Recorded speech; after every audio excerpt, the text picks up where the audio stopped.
menerima pengunduran diri dari Bapak Peri Warjio tentu disertai dengan ucapan terima kasih dan penghargaan yang setinggi-tingginya.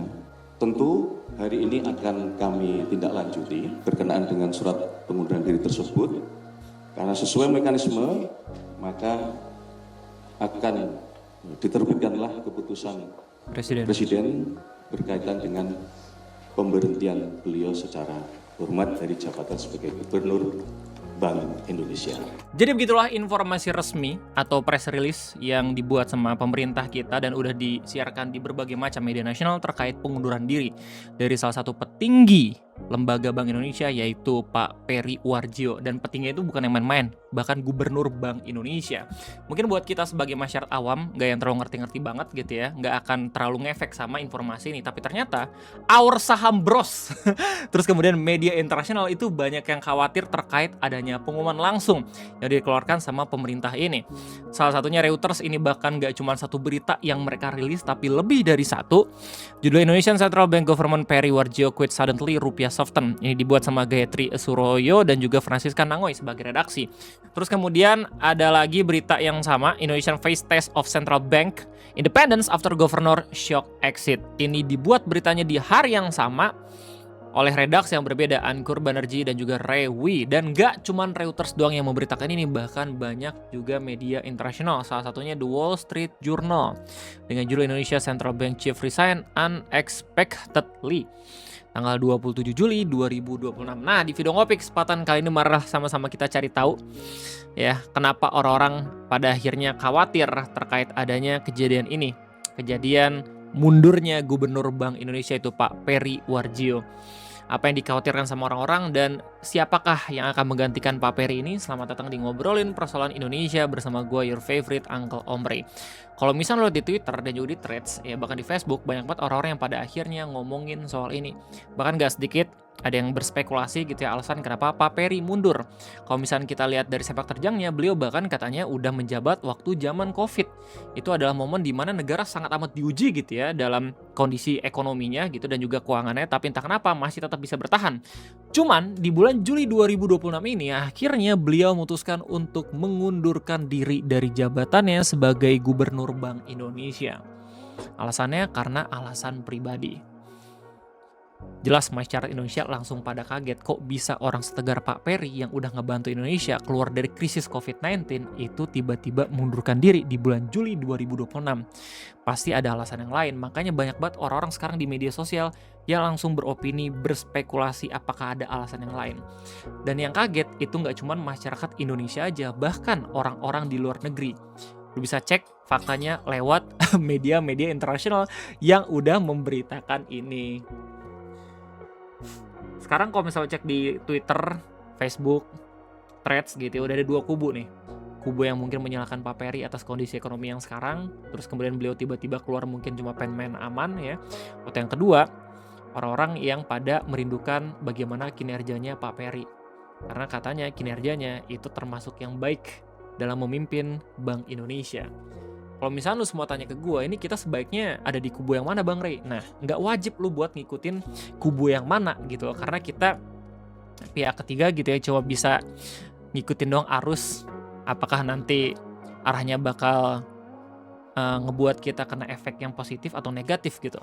Tapi kalau misalkan lu pengen tahu apakah ini fenomena baik atau buruk, gue rasa akan bijak untuk kita melihat bagaimana kinerjanya beliau untuk menilai apakah pengunduran dirinya itu lebih ke arah yang positif atau negatif. Ada dua berita yang menurut gue tuh bagus banget untuk cover bagaimana kinerja dari Pak Peri. Yang pertama berita dari kompas.com dengan judul QRIS hingga BI Fast, transformasi sistem pembayaran di era Peri Warjio. Yes, di eranya beliau, QRIS dan juga BI Fast itu dimulai. QRIS, kita semua tahu ya, sangat membantu dalam transaksi keseharian kita, entah itu untuk bayar-bayar di kios-kios UMKM atau di supermarket. Dan BI Fast luar biasa, bikin kita jadi semakin hemat ya kalau misalnya nge-transfer kekayaan atau uang di rekening gitu loh.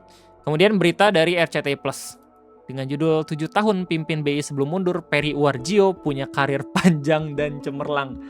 Dari dua judul berita ini, mungkin orang-orang langsung pada, oh shit, berarti Bang Rey, Pak Peri keluar nih, is a bad sign dong. Kita nggak tahu. Ya balik lagi, gue bukan orang yang tepat untuk ditanyain seperti itu karena gue bukan ahli ekonom, ya gue bukan orang yang belajar di bidang ekonomi seperti Om Peri Irwandi gitu. Gue cuma ngasih tau informasi kalau misalkan Gubernur Bank Indonesia mengundurkan diri dan bagaimana reaksi orang-orang. Kita bakal baca dulu bagaimana berita dari Kompas. Jadi pengunduran diri Peri Warjio dari jabatan Gubernur Bank Indonesia pada hari Senin tanggal 27 Juli 2026 mengakhiri hampir 8 tahun kepemimpinannya di Bank Sentral. Ini masa jabatannya 8 tahun ya, bukan 1 bulan doang. Dan 8 tahun ini kalau nggak salah tuh 2 periode. Satu periode itu 5 tahun, dan di periode keduanya beliau nggak bisa menuntaskan. Jadi cuma 3 tahun doang kalau nggak salah. Lanjut, Peri yang pertama kali dilantik sebagai Gubernur Bank Indonesia pada 2018 meninggalkan kantor yang berbeda dibandingkan saat ia mulai menjabat. Selain mengawal stabilitas nilai tukar rupiah dan inflasi, ia juga membawa transformasi besar pada sistem pembayaran nasional.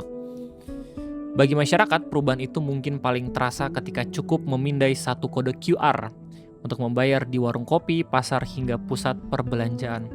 Atau ketika biaya transfer antar bank turun drastis dan dana dapat berpindah dalam hitungan detik melalui BI Fast. Namun QRIS dan BI Fast hanyalah dua wajah paling terlihat dari agenda yang lebih besar.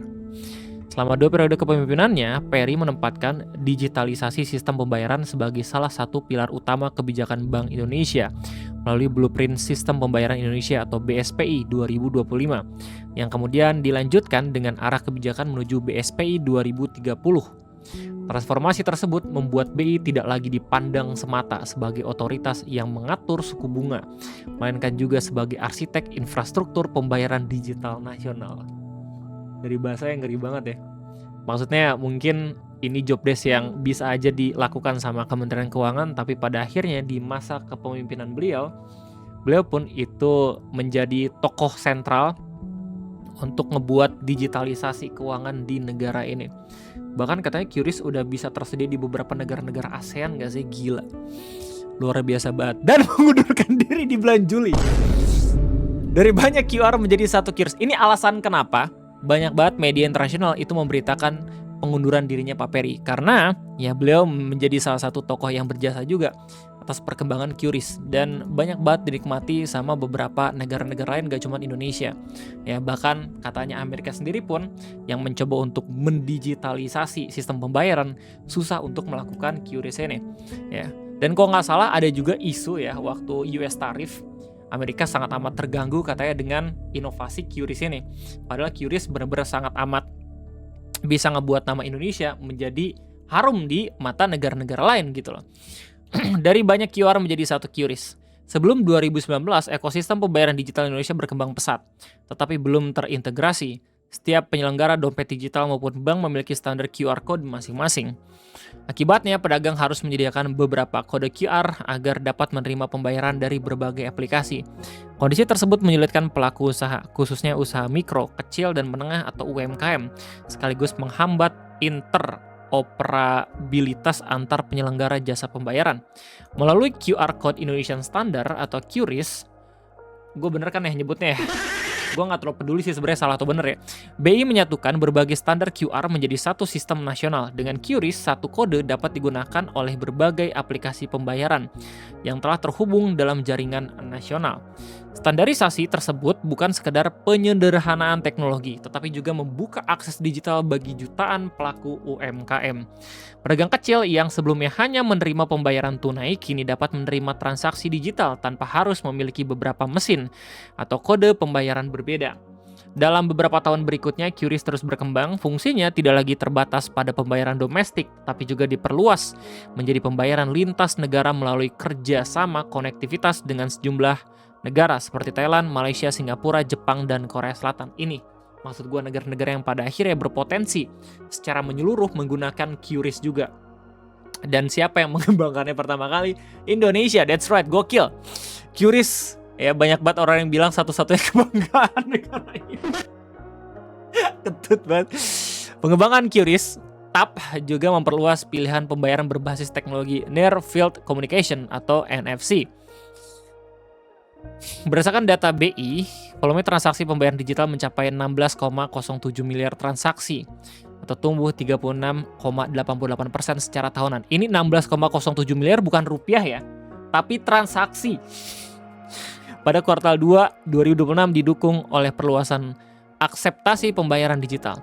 Volume transaksi melalui internet dan aplikasi mobile masing-masing tumbuh sebesar 16,88% atau YoY dan 31,39% YoY, termasuk transaksi QRIS yang terus tumbuh tinggi mencapai 100,12% YoY. Gue nggak tahu nih artinya apa nih YoY, coba tanya Om Ferry ya. Pada kuartal 2 2026. YoY itu nggak salah year of year ya gue nggak tahu lah pokoknya. BI Fast mengubah cara transfer antar bank. Transformasi besar berikutnya hadir melalui BI Fast.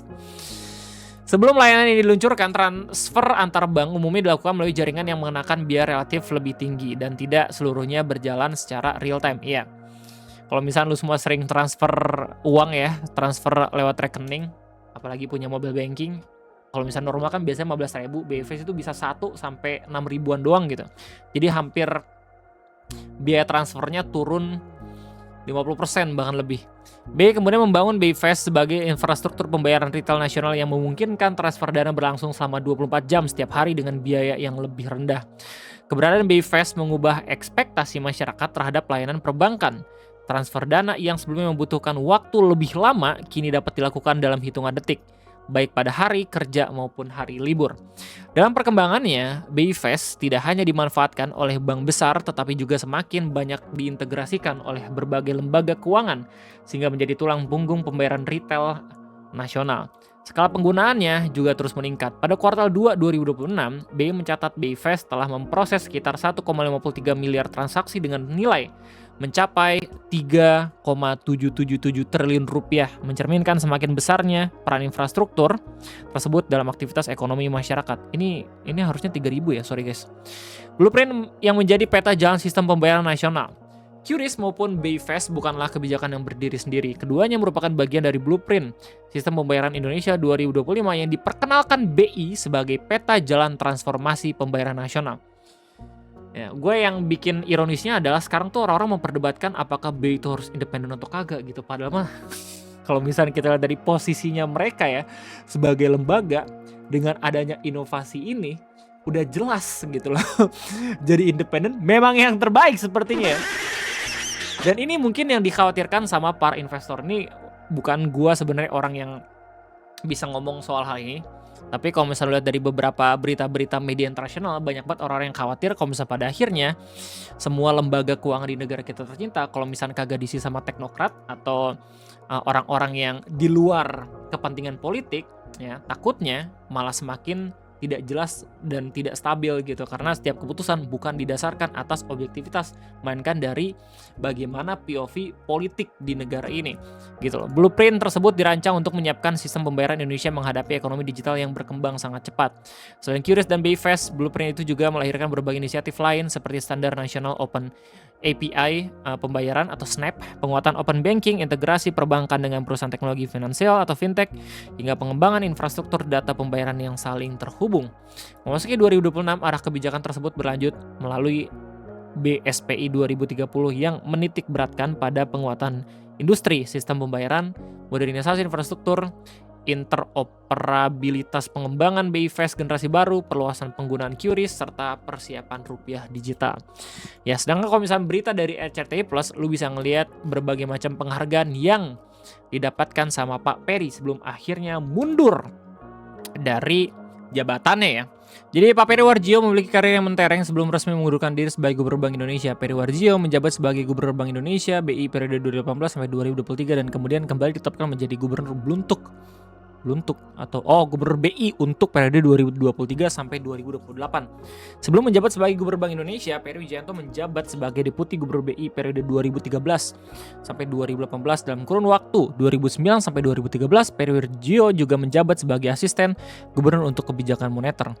Makro Prudensial Internasional, serta Direktur Eksekutif Departemen Riset Ekonomi dan Kebijakan Moneter Bank Indonesia. Sebelum kembali ke Bank Indonesia pada tahun 2009, Periwarjio menduduki posisi penting selama 2 tahun sebagai Direktur Eksekutif The International Monetary Fund atau IMF, mewakili 13 negara anggota yang tergabung dalam Southeast Asia Voting Group pada tahun 2007 sampai 2009. Peri yang lahir di Sukoharjo tahun 1959 itu memiliki karir yang panjang dan cemerlang di Bank Indonesia sejak tahun 1984, khususnya di area riset ekonomi dan kebijakan moneter, isu-isu internasional, transformasi organisasi, dan strategi kebijakan moneter, pendidikan dan riset kebank sentralan, pengelolaan devisa dan utang luar negeri, serta biro gubernur. Prestasi Periwarjio telah diafirmasi oleh berbagai penghargaan nasional dan internasional, diantaranya pemimpin terpopuler di media pemberitaan online 2023 dari Indonesia Government Awards 2023, Anugerah Hamengkubuwono yang ke-9 dari Universitas Gadjah Mada tahun 2022, pemimpin terpopuler di media arus utama 2022 dari Serikat Perusahaan Pers, kategori pemimpin terpopuler di media online 2021 dari IDS 2022, Governor of the Year se-Asia Pasifik dari media Global Markets tahun 2019, dan tokoh syariah ASR 2019 dari Anugerah Syariah Republika tahun 2019. Berita lebih lengkapnya saya akan lu lihat sendiri di liputan RCTI Plus ya. Jadi intinya mungkin lu udah tahu ya bagaimana sepak terjangnya beliau sebagai pemimpin Bank Indonesia ya, atau Gubernur Bank Indonesia, meskipun banyak juga yang mengkritik ya, mungkin salahnya beliau juga gara-gara nilai rupiah itu bisa di angka 18.000 dan segala macam gitu. Tapi nggak sedikit juga banyak yang membantah kalau misalkan ini nggak cuman gara-gara BI doang, tapi juga bagaimana kinerja dari pemerintahan kita yang sekarang. Cuma yang jelas kayaknya itu aja mungkin yang bisa gue sampaikan. Kalau misalkan gue kasih lihat berbagai macam spekulasi orang-orang terkait mundurnya Pak Peri ya dari Gubernur Bank Indonesia, ini bener-bener chaos banget. Ada yang nyalahin MBG lah, Kopdes lah ya. Terus nggak sedikit juga ada yang berspekulasi dengan segala macam informasi yang belum bisa divalidasi. Cuma yang jelas kayak itu aja mungkin yang bisa gue sampaikan. Gimana tanggapan kalian semua, silahkan tulis. Jadi cukup sekian dari gue, terima kasih banyak. Semoga kedepannya negara kita masih baik-baik aja secara ekonomi. Gue undur diri, sampai jumpa.